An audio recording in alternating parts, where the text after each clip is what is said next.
పరిశుద్ధ గ్రంథమును చూచినట్లయితే పరిశుద్ధ గ్రంథముల నుండి అపోస్తలులైన పౌలు గారు రచించిన కొరింథీయులకు రాసిన మొదటి పత్రిక 10వ అధ్యాయము 12వ వచనము పఠించుకుందాము. తాను నిలుచుచున్నానని తలంచుకొనువాడు పడకుండునట్లు జాగ్రత్తగా చూచుకొనవలెను. వాక్యము కొరకైన ప్రార్థన చేసుకుందాము. మహాపరిశుద్ధుడా, మహిమగల దేవా, నీ బంగారు పాదములకు వందనములు, స్తోత్రములు తండ్రి. నీ పరిశుద్ధ సముఖములో చేరి నిన్ను ఆరాధించు కలిగిన అభిషేకమును నాకు దయచేసిన ప్రభువా, నీకు వందనములు. మమ్మలను మేము సరిచేసుకున్నటకు ఏ రీతిగా జాగ్రత్త పడవలను నీ వాక్యములో నుండి మాతో మాట్లాడుటకు ఏ ఉద్దేశము అయితే నీవు పరిశుద్ధ గ్రంథమును రచించి ఉన్నావు, ఆ ఉద్దేశమును నీ దాసుడైన నన్ను మరుగుపరుచుకొని నీ సంఘమునకు అందచేయమని యేసు నామములో అడిగి వేడుకొని ప్రార్థిస్తూ ఉన్నాము తండ్రి. ఆమేన్. మరణాత. అందరికీ మరణాత. షారోను మైదానముతో సమమైన మైదానంబు ఈరచమందు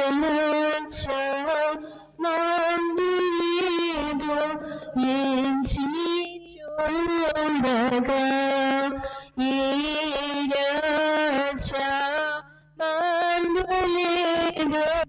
ఎంచి చూడగా ప్రభు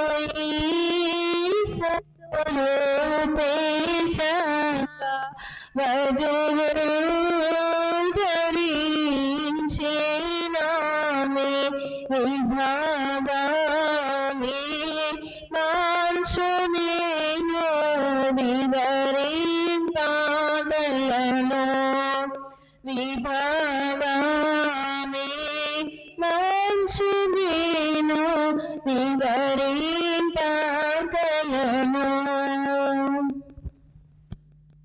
దేవుని మహిమ, ఆశీర్వాదము, కృప, సమృద్ధి నిరంతరము మన ఎల్లరకు కలుగునుగాక. ఆమేన్. అందరికీ మరి ఒకసారి మరణాత మరణాత. ప్రభువును ఆరాధించుటకు అందరూ దేవుని మందిరములోనికి ఏకీభవించిన మీరందరికీ, అలాగనే మీ ప్రక్క వారికి కూడా అందరము కలిసి మరణాత తెలియపడతాము. మరణాత మరణాత. పరిశుద్ధ గ్రంథమును చూసినట్లయితే అపోస్తలులైన పౌలు గారు కొరింథీ సంఘమునకు ఒక మాట తెలియపరుస్తున్నారు. ఏమిటి అనగా,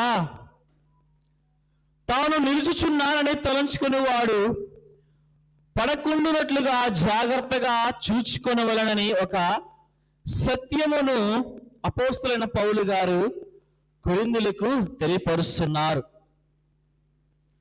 మనమందరము కూడా దేవునిలో, దేవుని వాక్యములో, దేవుని సంఘములో, బైబిల్ మిషన్ను, అలాగనే దైవజనులు బోధనలో తాను నిలిచిచున్నానని తలంచుకొనుచున్నారు.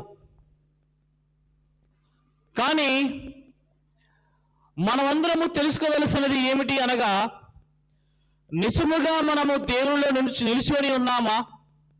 దేవుని వాక్యములో నిలుచుకొని ఉన్నామా? బైబిల్ మిషన్లో మనము నిల్చుకొని ఉన్నామా? దైవజనుల యొక్క బోధనలో మనము నిల్చుకొని ఉన్నామా, లేక పడిపోవచ్చున్నావా అని జ్ఞాపకము చేసుకో. అలాగే మనము చూసినట్లయితే అపోస్తలుడైన పౌలు గారు ఏమంటున్నారు అంటే, కొరింథీయుల సంఘముతో నీవు నిలిచి ఉన్నావా లేక పడిపోవచ్చున్నావా చూచుకొనవలెను అని తెలియపరుస్తూ ఉన్నారు. మనము నిజముగా మనము చేసే ప్రతి ఒక్క కార్యము, మనము చేసే ప్రతి ఒక్క పని దేవుని ఎదుట యథార్థముగా ఉన్నదా? అలాగే భక్తిలో ఉండవలసిన మనము భక్తిహీనులుగా ఉంటున్నామా? భక్తిలో ఉండవలసిన మనము అహంకారులుగా ఉన్నామా అని చూచుకొనవలెను. పరిశుద్ధ గ్రంథమును బట్టి అహంకారము ఏమిటి అనగా, దైవాజ్ఞను మీరుట, దైవ చిత్తమునకు వ్యతిరేకముగా నడుచుటే దేవుని దృష్టిలో అహంకారమై ఉన్నది. అపోస్తలుడైన పౌలు గారు కొరింథీయులకు రాస్తూ ఇశ్రాయేలు యొక్క నిర్లక్ష్యత యొక్క స్థితిని తెలియపరుస్తూ ఉన్నారు. కొరింథీయులకు రాసిన మొదటి పత్రిక 10వ అధ్యాయము 1వ వచనము నుండి మనము చూసినట్లయితే, మన పితరులందరూ మేఘము క్రింద నుండిరి, వారందరూ సముద్రములో నడిచిపోయిరి. అందరూ మోషేను బట్టి మేఘములోను సముద్రములోను బాప్తిస్మము పొందిరి. అందరూ ఆత్మ సంబంధమైన ఒకే ఆహారమును భుజించిరి, ఆత్మ సంబంధమైన ఒకే పానీయమును పానము చేసిరి. ఏలయనగా చాలమ్మా. అపోస్తలుడైన పౌలు గారు కొరింథీయులకు రాస్తూ అంటున్నారు, ఇశ్రాయేలులు మేఘము క్రింద ఉన్నారు, వారందరూ సముద్రములో బాప్తిస్మము పొందారు, వారందరూ ఆత్మ సంబంధమైన ఒకే ఆహారము భుజించారు, వారందరూ ఆత్మ సంబంధమైన ఒకే పానీయమును తాగారు.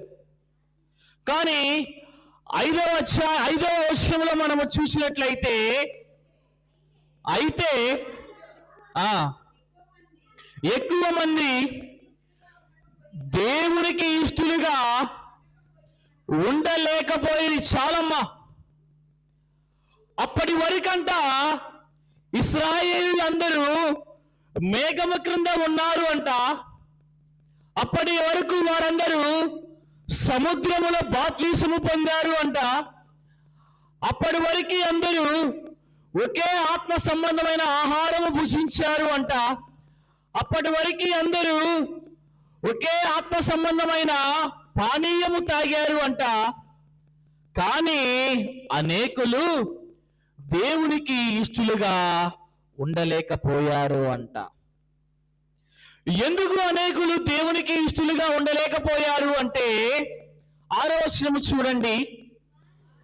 వారు ఆశించిన ప్రకారము మనము చెడ్డ వాటిని ఆశించుకుంటున్నట్లు ఈ సంగతులు మనకు దృష్టాంతములుగా ఉన్నవి. చాలమ్మా.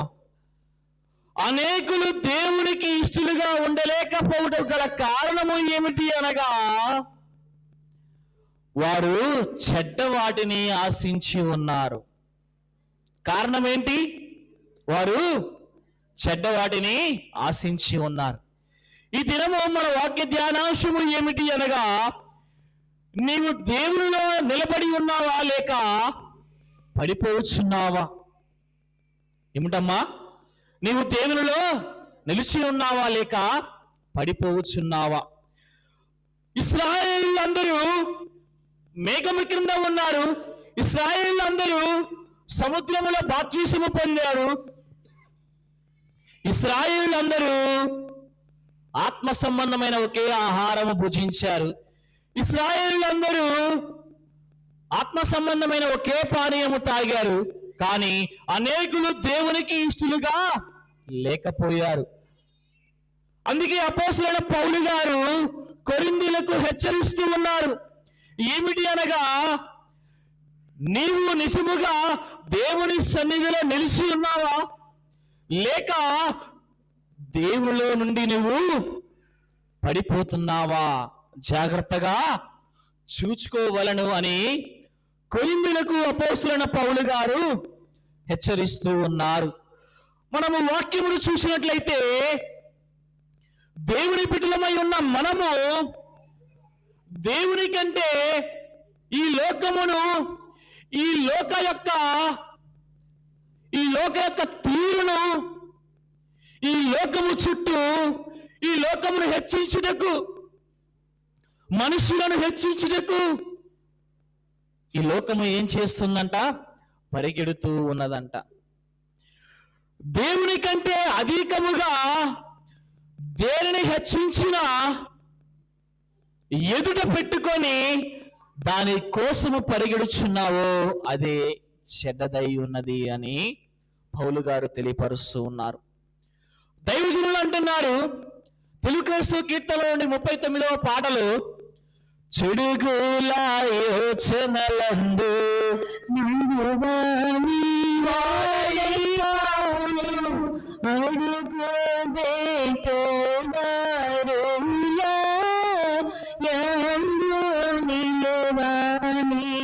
అతడు దాన్యుడు దేవా మానవుడు దాన్యుడు. చాలమ్మా. అంతేకాదు, ఇశ్రాయేలులంట ప్రభువుని శోధించి ఉన్నారు. ఇశ్రాయేలులంట ప్రభువును సనుగుతూ ఉన్నారు అంట. అలాగే మనము చూసినట్లయితే అపోస్తలుడైన పౌలు గారు అంటున్నారు ఏమిటంటే, మీరు చెడ్డవాటిని ఆశించవద్దు, ప్రభువును శోధించవద్దు, ప్రభువును సొనగకోవద్దు అని తెలియపరుస్తున్నారు. బుద్ధి చెప్పుడకై మీ అందరికీ ఈ విషయమును నేను రాయిస్తున్నాను. మీరు నిజముగా నిలిచి ఉన్నారని తలుచుకుని వాడు పడిపోకుండానట్లు జాగ్రత్తగా చూచుకొనవలెను. మన క్రైస్తవ జీవితంలో కూడా వధువు సంఘ పయనములో మనము నిలిచి ఉన్నామా, లేక పడిపోవుచున్నావా అని మనము తెలుసుకొనవలెను. అసలు ఒక వ్యక్తి పడిపోవడానికి గల కారణం ఏమిటి? దేవునిలో నుండి ఒక వ్యక్తి అసలు ఎందుకు పడిపోతున్నాడు? ఎందుకు దేవునిలో నించోలేకపోతున్నాడు? ఎందుకు దేవుని వాక్యంలో గైకోలేకపోతున్నాడు? ఎందుకు దేవుడిని తెలుసుకోలేకపోతున్నాడు? ఎందుకని అంటే, జ్ఞాని అయిన సొలొమోను గారు రాస్తూ అంటున్నారు, సామెతల గ్రంథము 16వ అధ్యాయము 18వ వచనము, నాశనమునకు ముందు గర్వము నడుచును, పడిపోవుటకు ముందు అహంకారమైన మనస్సు నడుచును. చాలమ్మా. ఒక వ్యక్తి దేవుని నుండి పడిపోవటం గల కారణము ఏమిటి అనగా, అహంకారమైన మనస్సు కలిగి ఉన్నట. ఏమిటి అసలు ఈ అహంకారమైన మనస్సు అంటే? నీవు దేవుని భయభక్తులు కలిగి ఉన్నావు. ఒక వ్యక్తి అనుకుంటాడు, ఒక విశ్వాసి అనుకుంటాడు, నేను దేవుని భయభక్తులు కలిగి ఉన్నాను, నేను దేవుని ఎదుట నీతిమంతుడిగానే ఉన్నాను, నేను ప్రార్థనా జీవితమును కలిగి ఉన్నాను అని అనుకుంటున్నాడు. అమ్మా, మనమందరము నిజముగా చూసుకున్నట్లయితే దేవుని భయభక్తులు కలిగి ఉన్నామా? దేవుని దృష్టిలో మనము నీతిమంతులుగా ఉన్నామా? దేవుని ఎదుట మన ప్రార్థన జీవితము ఎలాగా ఉన్నది? ఒక విశ్వాసి అంట చాలా జాగ్రత్తగా ఆలోచించండి, చాలా జాగ్రత్తగా వాక్యమును ధ్యానించండి. ఒక విశ్వాసి అంట సన్నిధి గదిలో ప్రార్థన చేస్తుందంట. ప్రార్థన చేస్తూ ఉండగా వంటగదిలో నుండి కుక్కర్ సౌండ్ వచ్చిందంట. కుక్కర్ సౌండ్ వినగానే ఏమండి నేను ప్రార్థన చేసుకుంటున్నాను, వంటగదిలో కుక్కర్ సౌండ్ వస్తుంది, ఆపేయండి అందంట. మరలా అంట ఆ విశ్వాసి ప్రార్థన చేస్తూ ఉండగా టీవీ సౌండ్ వినబడిందంట. మరలా అంట ఏమండి నేను ప్రార్థన చేసుకుంటున్నాను, టీవీ సౌండ్ కొద్దిగా తగ్గించుకోండి అన్నంట. అలాగా మరలా ఇంకోసారి అంట ఎవరో బయట నుంచి బెల్లు కొట్టారంట. ఏమండి నేను ప్రార్థన చేసుకుంటున్నాను, బయట ఎవరు వచ్చారో చూడండి అందంట. మరలా ఇంట్లో కరెంటు పోయిందంట. కరెంటు పోయేసరికి ఏమండి ఇంట్లో కరెంటు పోయింది, దీపము వెలిగించండి, నేను ప్రార్థన చేసుకుంటున్నాను అందంట. నిజముగా ఇది ప్రార్థనే అంటారా? బాగా ప్రార్థన చేసిందంటారా? ఇది ప్రార్థన జీవితము? దీన్ని ప్రార్థన జీవితం అంటారా? కాదు. మనము చూసినట్లయితే నీవు దేవుని సన్నిధిలో ఉన్నప్పుడు, దేవుని ఎదుట నీవు ఉన్నప్పుడు, నీ ప్రక్కన ఏమి విరుచున్నా సరే నీకు కేవలము దేవుని తలంపు మాత్రమే ఉండాలి. అమ్మా, నిన్ను దేవుని ఆరాధించేటప్పుడు కేవలం నీకు ఏమి ఉండాలంట? దేవుని తలంపు మాత్రమే ఉండాలి. మనందరికీ తెలిసిన విషయమే, వాక్యంలోనికి వద్దాము. మనందరికీ తెలిసిన విషయమే ఏమిటి అనగా, దేవుని చేత ఎన్నిక చేయబడిన, దేవుని చేత అభిషేకము పొందిన వ్యక్తి ఎవరు అనగా దావీదు. అమ్మా, దేవుని చేత అభిషేకం పొందినవాడు, దేవుని చేత ఎన్నిక చేయబడిన వాడు దావీదు. దావీదు కుమారుడు సొలొమోను. తరువాత మనము చూసినట్లయితే రాజ్యము అంట రెండు భాగాలుగా విభాగించబడింది. మొదటిది ఇశ్రాయేలు రాజ్యము, రెండవది యూదా రాజ్యము అంట. ఇశ్రాయేలు రాజ్యము దేవునికి దూరంగా ఉందంట. వారు ధర్మశాస్త్రమును విడిచిపెట్టారు అంట. వారు దేవుని విడిచిపెట్టారు. వారు దైవ ఆజ్ఞలను విడిచిపెట్టారు. వారు ప్రవక్తలను నిర్లక్ష్యము చేశారు. వారు ప్రవక్తల యొక్క బోధలను నిర్లక్ష్యము చేశారు. వారు ప్రవక్తలను త్రోసివేశారు అంట. కానీ యూదా రాజ్యము వారు మాత్రము దేవుని యొక్క కట్టుబాట్లలో పడుతూ లేస్తూ ఉన్నారు అంట. మనము వాక్యమును ధ్యానించుకుంటే 2వ దినవృత్తాంతము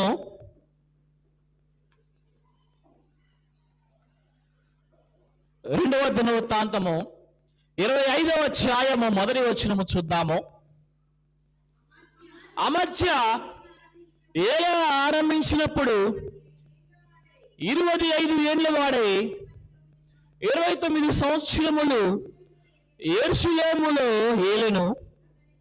అతని తల్లి యెరూషలేము కాపురస్తురాలు, ఆమె పేరు యెహోయద్దాను.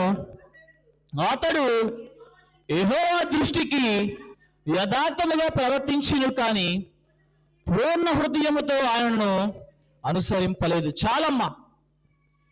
అమధ్య అనగా అర్థము ఏమిటి అంటే యెహోవా చేత బలము పొందినవాడు. ఈ అమధ్య మరియు ఆమె తల్లిగారు అంట ఇరువురు కూడా ప్రార్థన జీవితము కలిగిన వారు, ఇరువురు కూడా భక్తి కలిగిన వారు, ఇరువురు కూడా దేవుని యందు విశ్వాసము కలిగిన వారు. తండ్రి చనిపోయాడు, తల్లి యొక్క ప్రార్థనలో ఎదిగి కుమారుడు రాజయ్యున్నాడు ఈ అమధ్య.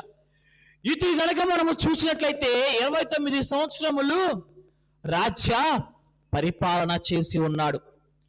ఈ అమధ్య జీవితంలో 2 స్థితులు కనబడుచున్నాయి.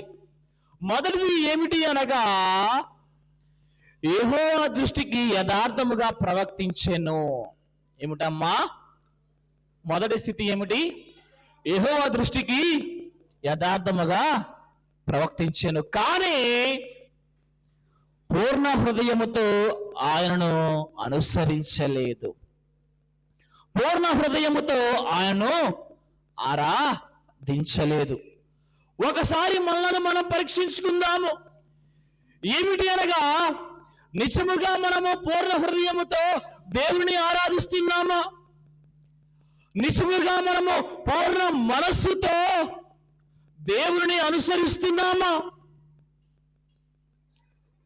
శాస్త్రులైనటువంటి వారు పరిసయ్యులు ప్రభు వద్దకు వచ్చి ఒక ప్రశ్న అడిగారు. ఏమిటి అనగా, అయ్యా, ధర్మశాస్త్రములో ఆజ్ఞల్లో ప్రధానమైన ఆజ్ఞ ఏది అని అడిగారు పరిసయ్యులు మరియు శాస్త్రులు. అప్పుడు ప్రభువు ఏమి సమాధానం ఇచ్చాడు అంటే, మార్కు సువార్త 12వ అధ్యాయము 30వ వచనము చూసినట్లయితే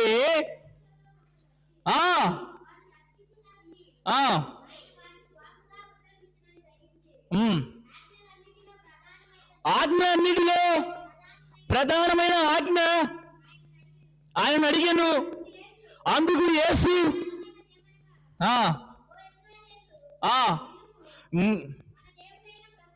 మన దేవుడైన ప్రభువు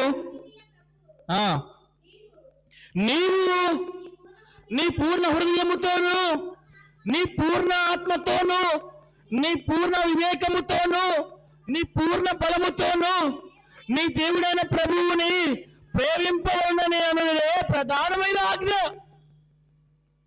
ప్రభు అయిన యేసుక్రీస్తు ప్రభువు ఏమంటున్నారు అంటే, ధర్మశాస్త్రములో ఆజ్ఞలలో ప్రధానమైన ఆజ్ఞ ఏమిటి అనగా, నీ పూర్ణ హృదయముతోను, నీ పూర్ణ ఆత్మతోను, నీ పూర్ణ వివేకముతోను, నీ పూర్ణ బలముతోను నీ దేవుడైన ప్రభువును ఆరాధించవలను. అదే ప్రధానమైన ఆజ్ఞ అని తెలియపరుస్తూ ఉన్నాడు.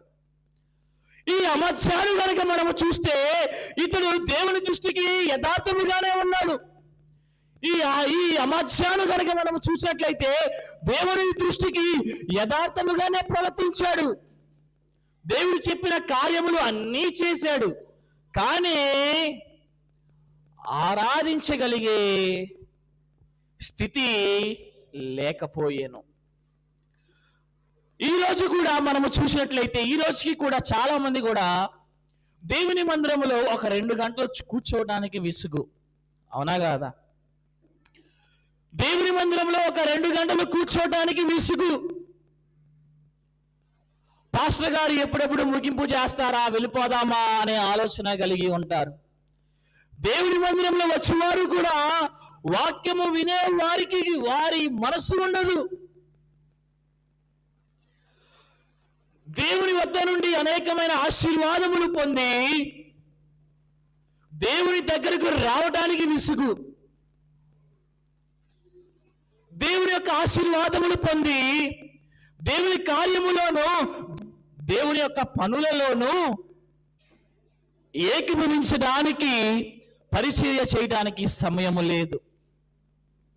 దేవుని ఆశీర్వాదాలు పొందుకుంటారు, దేవుని దీవెనలు పొందుకుంటారు, కానీ దేవుని కార్యములు ఏకీభవించాలంటే సమయము లేదు. దేవుడు నాకు కార్యము చేయాలి, నా ప్రార్థన నెరవేరాలి, నా సమస్యలు తీరిపోవాలి, నా రోగము తీరిపోవాలి, కానీ దేవుని ఆరాధించే సమయము ఉండదు. దేవుని మందిరంలోనికి వచ్చే సమయము ఉండదు.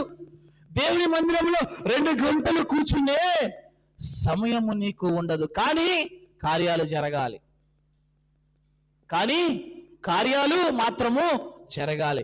ఈరోజు మనము చూసినట్లయితే ఈ లోకము అంట విసుగుకొనుచున్నది. అందుకే దైవజనులు అంటున్నారు, తెలుగు కీర్తన నుంచి 54వ పాటలో మనము చూసినట్లయితే, విసుగు చెందరాదు, ప్రార్థన నెరవేర్పు తక్షణమే రాదు. దేవుని సన్నిధానంలో కూర్చోడానికి విసుగు.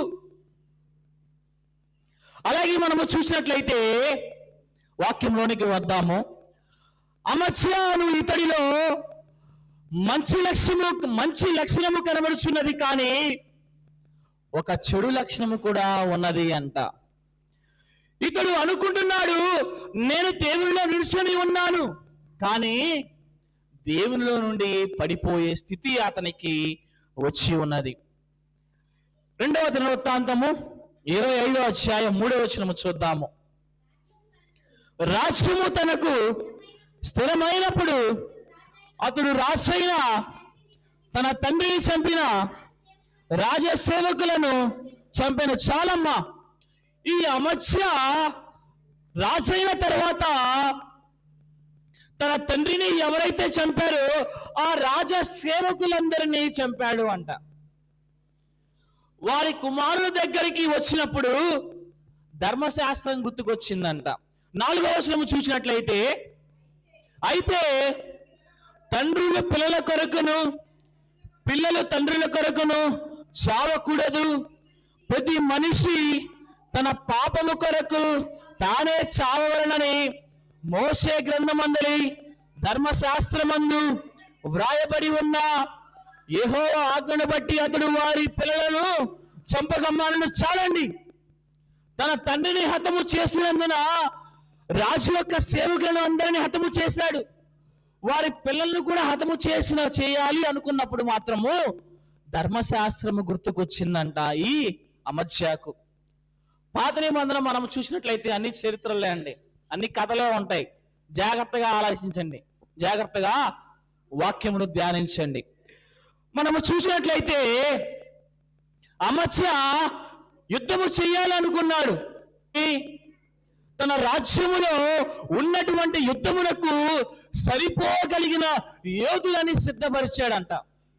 ఏంటి? యుద్ధమునకు సరిపోయగలిగిన యోధులను సిద్ధము చేసి ఉన్నాడు. ఎంతమందిని సిద్ధము చేశాడు అంటే 3 లక్షల మందిని. ఆ తర్వాత వచనంలో ఉంటది, 3 లక్షల మందిని సిద్ధము చేశాడు. కానీ ఈ 3 లక్షల మందితో నేను యుద్ధము చేస్తే ఓడిపోతాను కనుక మరలా నాకు సైన్యము కావాలనుకున్నాడు. డబ్బిచ్చైనా సరే నేను సైన్యమును కొనాలి అనుకున్నాడు. అప్పుడు ఎవరిని కొన్నాడు? ఎవరిని చేర్చుకున్నాడు అంటే, ఎవరైతే దేవుని విడిచిపెట్టారో, ఎవరైతే దేవుని ధర్మశాస్త్రం విడిచిపెట్టారో, ఎవరైతే దేవుని మార్గమును విడిచిపెట్టారో, ఎవరైతే ప్రవక్తల యొక్క బోధలను త్రోసివేశారు, ఎవరైతే ప్రవక్తను నెట్టివేశారు, వారిని ఎవరు వారు అనగా ఇశ్రాయేలీయులు. ఎవరు వారు? ఇశ్రాయేలీయులు. వారిలో నుండి 1,00,000 మందిని సైన్యంలో చేర్చుకున్నాడు అంట. 7వ వచనం చూడండి అమ్మా.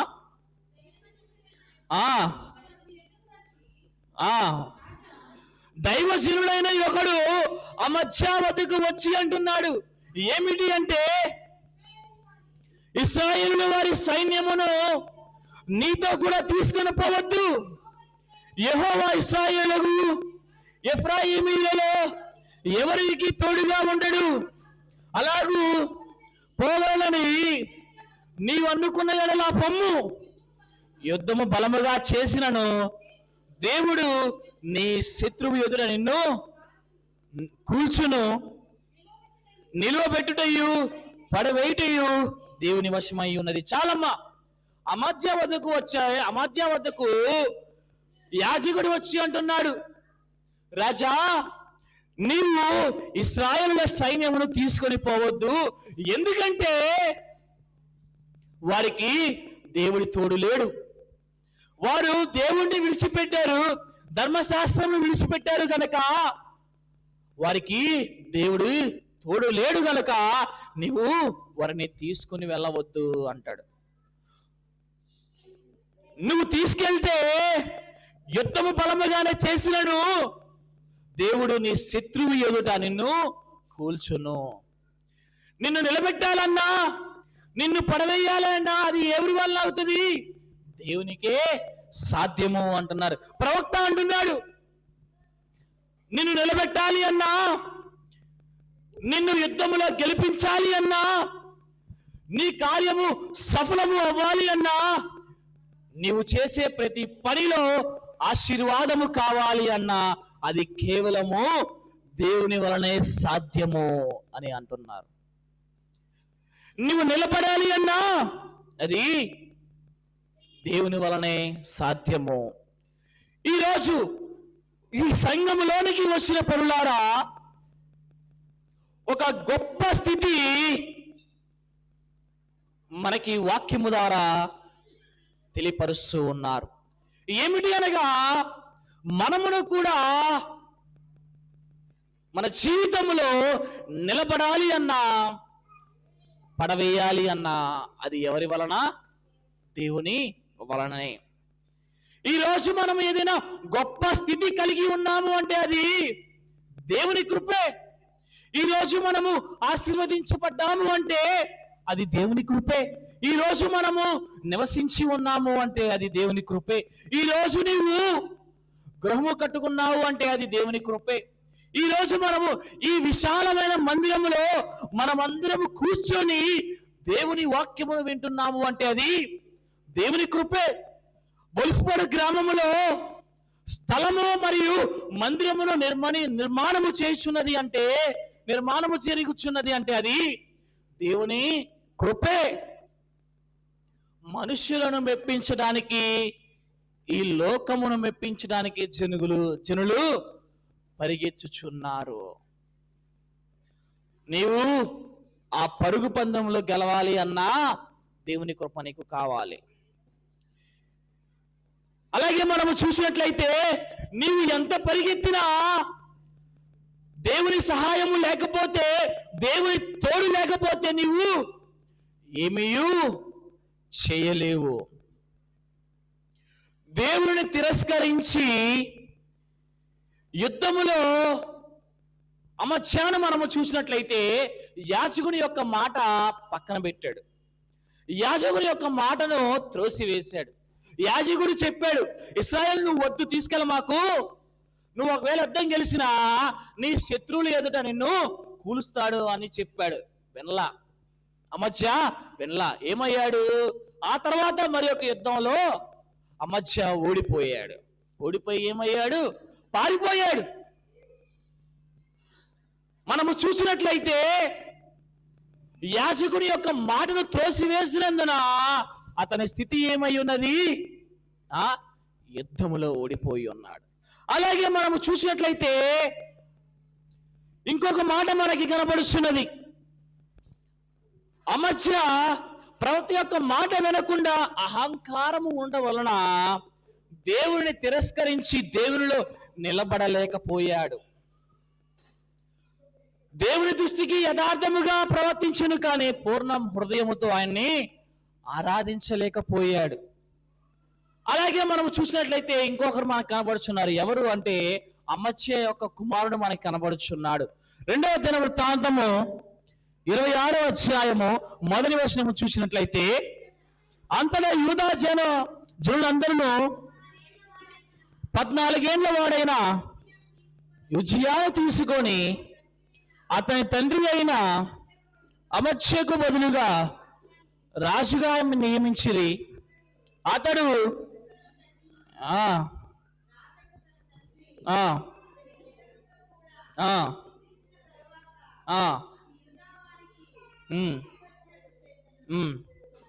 ఉజ్జియా ఏలనారంభించినప్పుడు 14 ఏళ్ల వాడై యెరూషలేములో 52 సంవత్సరములు ఏలును.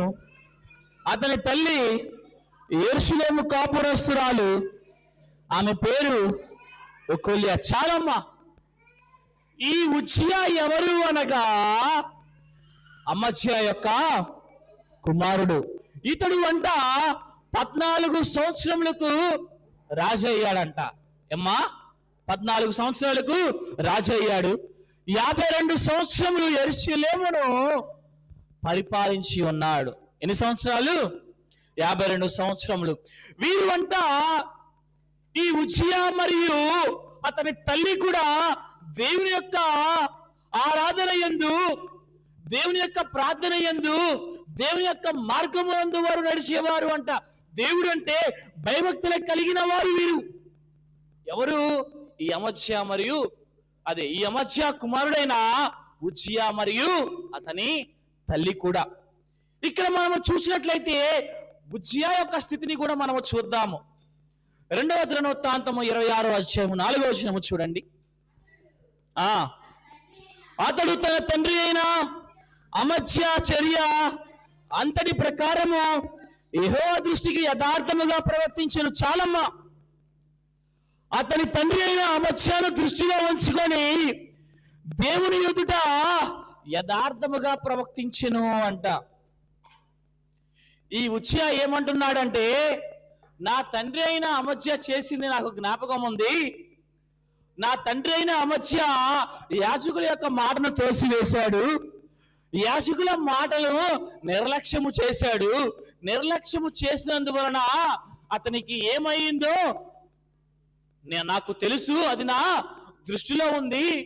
కానీ నేను మాత్రము ప్రవక్త మాటను ఎప్పుడు మేరకూడదని అనుకున్నాడు. యాజకుల యొక్క మాటను నేను ఎప్పుడు మేరకూడదు అన్నాడు. 2వ దినవృత్తాంతం 25వ వచనము చూడండి. 26లో 5వ వచనము.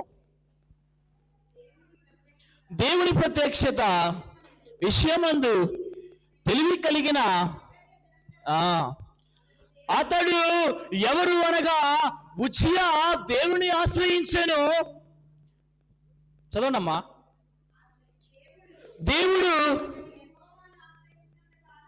అతడు యెహోవాను ఆశ్రయించిన కాలము దేవుడు అతనిని వర్ధిల్ల చేసెను. చాలమ్మా. తండ్రి ప్రవర్తన నాకు జ్ఞాపకం ఉన్నది. తండ్రి ప్రవక్తలను ఎలా త్రోసివేశాడో నాకు జ్ఞాపకం ఉంది. ఆ ప్రకారమునే ఉజ్జియా తన దృష్టిలో ఉంచుకొని ప్రవక్తల ప్రకారముగా నడిచాను, దేవుని ఆశ్రయించాను. అతడు దేవుని ఆశ్రయించిన కాలము దేవుడు అతన్ని వర్ధిల్లింప చేశాడు. ఇక్కడ ఒక మాట కనబడుతుంది. ఆశ్రయించిన కాలం అంటే పూర్తిగానా లేక సగమా? అమ్మా, ఇక్కడ ఒక మాట కనబడుతుంది. యెహోవాను ఆశ్రయించినంత కాలము అంటే యెహోవాను ఎంతకాలం అయితే ఆశ్రయించాడో అంతకాలము అతను వర్ధిల్లింప చేయుచునే ఉన్నాడు. 1 సంవత్సరం దేవుణ్ణి ఆరాధించాడు, ఆ సంవత్సరం బానే ఉంటున్నాడు. ఒక 2 సంవత్సరాలు దేవుణ్ణి ఆరాధించాడు అనుకో, దేవుణ్ణి ఆశ్రయించాడు అనుకో, ఆ 2 సంవత్సరాలు వర్ధిల్లింపజేస్తున్నాడు. మనము చూసినట్లయితే ఇక్కడ మనకి ఒక మాట కనబడుచున్నది. ఏమిటి అనగా 9-10వ వచనంలో మనము చూసినట్లయితే ఉజ్జియా అంట దేవాలయము నిలబెట్టాడు అంట. తన దేశములో దేవుని దీవెనతో సమృద్ధిగా ఉండడానికి వ్యవసాయ విధానాల్లో కొత్త విధానమును కనిపెట్టాడు అంట. ప్రాకారమును దిట్టపరిచి శత్రు భయము లేకుండా తన రాజ్యమును పరిపాలించాడు అంట, దేవుని ఆశీర్వాదములు పొందుకొని. అలాగే 15-16 వచనంలో మనము చూసినట్లయితే, చివరిలో మనము చూసినట్లయితే ప్రపంచమంతటా ఉజ్జియా ఎంత గొప్ప రాజు అని అనుకున్నారు అంట. తన రాజ్యమునకు శత్రు భయము లేదంట. తన దేశమును చూస్తే సమృద్ధిగా ఉండేది అంట. దేవుని యొక్క అంతరంగ ఉద్దేశము ప్రవక్తలు చూపుచున్నారు. దైవ ఉద్దేశమును తప్పకుండా ఈ ఉజ్జియా పాటిస్తూ ఉన్నాడు అంట. ఇలాగూ ఉన్న ఉజ్జియా అంట 16వ వచనము మనము చూసినట్లయితే, అయితే అతడు స్థిరపడిన తరువాత అతను మనస్సును గర్వించి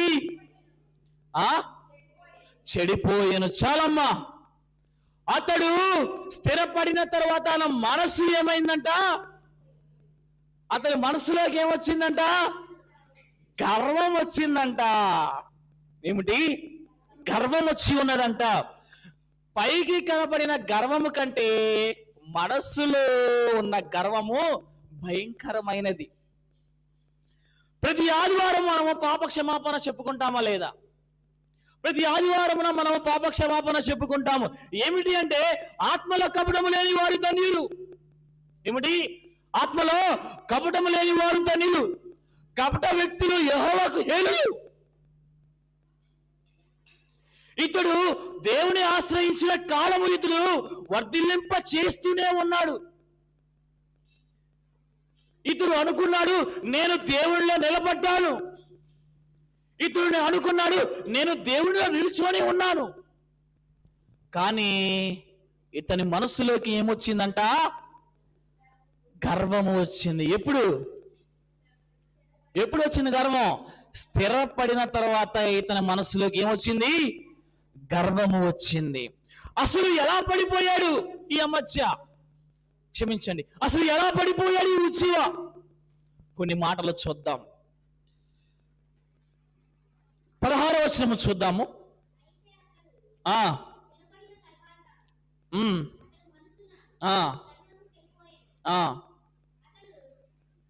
అతడు ధూపపీఠం మీద ధూపం వేయుటకు యెహోవా మందిరంలో ప్రవేశించి తన దేవుడైన యెహోవా మీద ద్రోహము చేయగా యాజకుడైన అజర్యాయు అతనితో కూడా ధైర్యవంతులైన యెహోవా యాజకులు 8 మంది అతన్ని వెంబడించి లోపలికి పోయారు. చాలమ్మా, అసలు ఈ ఉజ్జియాలోకి ఏ గర్వం వచ్చింది?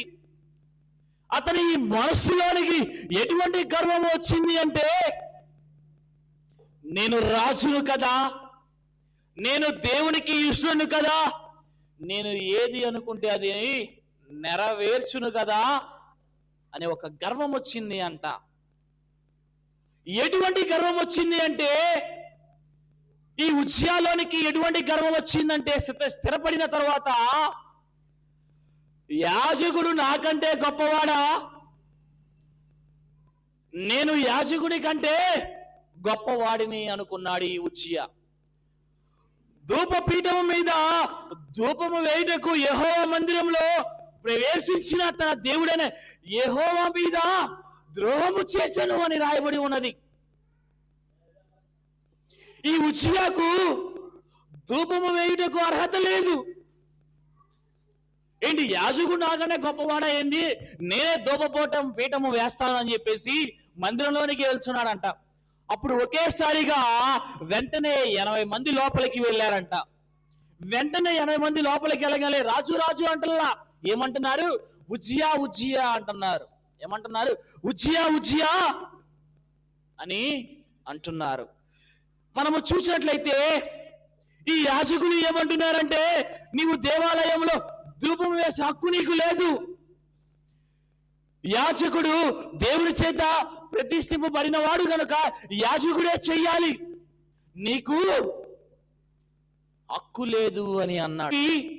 ఈ యాజకుడు ఎవరు అనగా దేవునికి సమాజానికి మధ్యవర్తి. కరెక్ట్గా చెప్పారు. ఎవరికి? దేవునికి సమాజానికి ఈ యాజకుడు అనేవాడు మధ్య వ్యక్తి. యాజకుడు దేవుని దూత అని మలాకి గ్రంథంలో రాయబడి ఉన్నది. యాజకుడు ఎవరంట?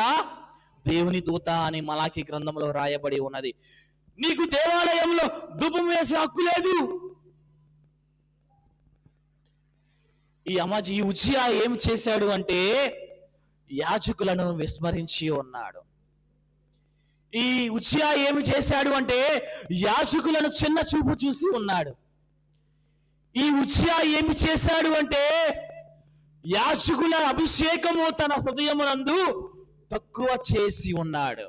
ఏమిటి? తక్కువ చేసి ఉన్నాడు.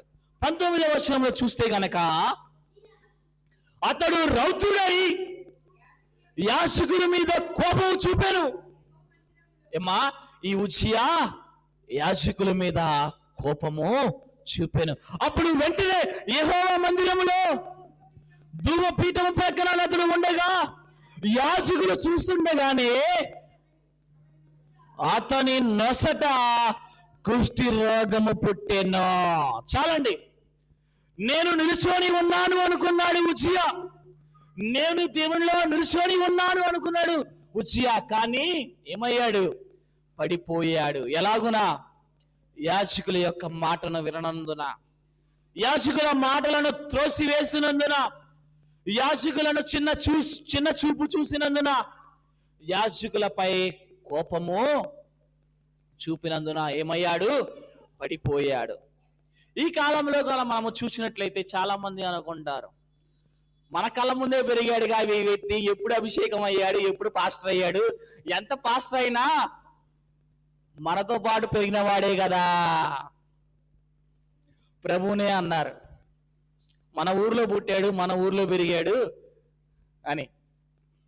అలాగే ఈ లోకము కూడా ఏమంటుందంటే, అభిషేకము పొందిన వ్యక్తిపై మన కళ్ళ ముందే పెరిగాడు కదా, మన ముందే పెరిగాడు కదా, ఇతను మనవాడే కదా అని చిన్న చూపు చూస్తున్నారు. కానీ దేవుని ఎదుట అభిషేకము పొందినవాడు ఏమిటి?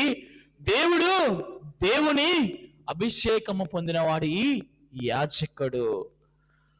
ఈ ఉజ్జియా అనుకున్నాడు, నేను దేవుణ్ణి నిలుచుని ఉన్నాను అని. కానీ ఏమయ్యాడు? పడిపోయి ఉన్నాడు. మనము చూసినట్లయితే అసలు పడిపోవట గల కారణము ఏమిటి అనగా, ఏమిటి? గర్వమే.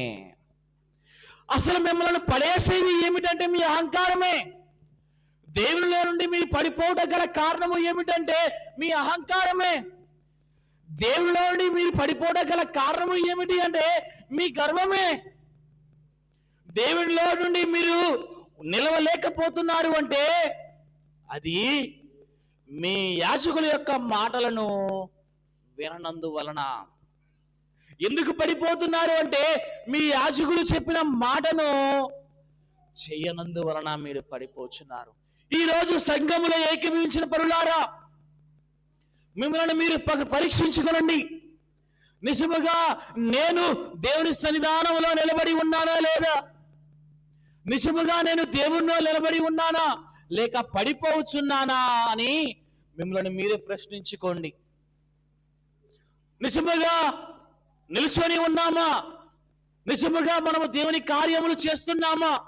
నిజముగా దేవుని కార్యములో మన పాలు పంపులు ఉన్నాయా లేదా? లేక ఈ లోకము అనే ఉద్దేశంలో పరిగెడుతూ సమయము లేకపోవచ్చున్నావా? మిమ్మల్ని మీరే ప్రశ్నించుకోండి. 21వ వచనం చూడండి. రాజైన ఉజ్జియా తన మరణ దినము వరకు కుష్ఠిరోగి అయి ఉండెను. కుష్ఠిరోగి అయి ఉండుట చేత యెహోవా మందిరంలో ప్రవేశింపలేకపోయాడు. చాలమ్మా, ఈ ఉజ్జియా అంట ఇతడు మందిరమునకు దూరముగా ఉన్నాడు, రాజ్య పరిపాలనకు దూరముగా ఉన్నాడు, కుటుంబానికి దూరముగా ఉన్నాడు. అతని రాజ్య పరిపాలన మరి ఒక్కడు చేసి ఉన్నాడు. ఈ అమజ్యాను రాజు దేవుని దృష్టికి యథార్థముగానే ఉన్నాడు, కానీ పూర్ణ హృదయముతో ఆయన ఆరాధించలా. ఇతడి కుమారుడు కూడా ఉజ్జియా కూడా తండ్రి చేసిన దానిని జ్ఞాపకము చేసుకొని పూర్ణ హృదయముతో నేను దేవుణ్ణి ఆరాధించాను అనుకున్నాడు. కానీ స్థిరపడిన తరువాత అతని మనస్సులోనికి గర్వము రాగా దేవునిలో నిలవలేక పడిపోయి ఉన్నాడు. వీరు ఇద్దరు పడిపోవడం గల కారణము ఏమిటి? ఈ అమజ్యా మరియు ఉజ్జియా పడిపోవడం గల కారణం ఏమిటి? యాజకుల యొక్క మాటలను త్రోసివేశారు, యాజకుల యొక్క మాటలను ప్రక్కన పెట్టారు. అపోస్తలుడైన పౌలు గారు కొరింథీయులు రాసిన పత్రికలో అంటున్నారు ఏమిటి అనగా, ఇశ్రాయేలు అందరూ అంట మేఘము కిందే ఉన్నారు, అందరూ కూడా సముద్రం కింద బాప్తిసం పొందారు, అందరూ కూడా ఆత్మ సంబంధమైన ఒకే ఆహారం భుజించారు, అందరూ కూడా ఆత్మ సంబంధమైన ఒకే పానీయము తాగారు. కానీ అనేకులు దేవునికి ఇష్టలుగా ఉండలేకపోయారు. దేనికి అనగా వారు ప్రభువుని శోధించి ఉన్నారు. దేనికి అనగా వారు ప్రభువును సొనుగుతూనే ఉన్నారు. మోషే యొక్క మాటను నిర్లక్ష్యము చేస్తూనే ఉన్నాడు. మోషేని అంటున్నారు, మమ్మల్ని చంపుటకే కదా నువ్వు ఈ అరణ్యంలోనికి తీసుకొచ్చావు. అలాగే మనము చూసినట్లయితే ఈ అమధ్య కూడా నేను దేవుణ్ణి నిల్చొని ఉన్నానని అనుకున్నాడు. కానీ యాజకుల మాటను త్రోసి వేసినందున ఏమయ్యాడు? పడిపోయి ఉన్నాడు. అలాగనే అతని కుమారుడు కూడా ఉజ్జియా ఏమై ఉన్నాడు? నేను దేవుని దృష్టిలో నిల్చొని ఉన్నాను. కానీ అతని మనసులోనికి గర్వము రాక ఏమయ్యాడు? అతడు స్థిరపడిన తర్వాత ఆయన మనసులోకి ఏమొచ్చి ఉన్నది అంటే గర్వము వచ్చింది. గర్వము రాగా యాజకులను చిన్న చూపు చూసి ప్రక్కన పెట్టి ఏమయ్యారు? పడిపోయి ఉన్నారు. వీరందరూ గొప్ప భక్తులే, వీరందరూ కీర్తి పొందిన వారే, వీరందరూ దేవుణ్ణి ఆశ్రయించిన వారే. కానీ ఏమయ్యారు? నిలవలేకపోయారు. ఈరోజు పరిశుద్ధ గ్రంథము వాక్యము ద్వారా మనకి ఏమి బోధించుచున్నది అంటే, క్రైస్తవ జీవితంలో ఉన్న మనము, వధువు సంఘ పయనములో ఉన్న మనము నిజముగా దేవుని యొక్క సన్నిధిలో మనము నిలుచొని ఉన్నామా లేక పడిపోచున్నావా అని జ్ఞాపకము చేసుకొనుకో. నీ హృదయములో నిన్ను పరిశీలించుకో. నిజముగా నేను దేవుని సన్నిధిలో ఉన్నానా, నిజముగా నేను దేవునిలో ఉన్నానా అని నిన్ను నీవు పరిశీలించుకో. దేవుని తోడు లేకపోతే మనము ఏమి చేయలేము. ఏమిటమ్మా? దేవుని సహాయము లేకపోతే మనము ఏమీ చేయలేము. దేవుని తోడు లేకపోతే మనము ఏ కార్యము మనకి సఫలము కాదు. గనుక ఈ దినము సంఘ బిడ్డలైనటువంటి వారు జ్ఞాపకము చేసుకోవాల్సిందిగా యాజకుడైన నేను మీకు ఈ కొన్ని మాటలు వాక్యము ద్వారా తెలియపరుస్తూ ఉన్నాను. ఈ వాక్యమును జ్ఞాపకం ఉంచుకొని ఇకనైనా తెలుసుకొని దేవునిలో ఉండులాగున, దేవునిలో నిలుచులాగున, దేవునిలో నుండి పడిపోకుండా జాగ్రత్తగా ఉండులాగున అట్టి ధన్యత మీరందరికీ కలుగును గాక. ఆమేన్. మరణాత మరణాత మరణాత.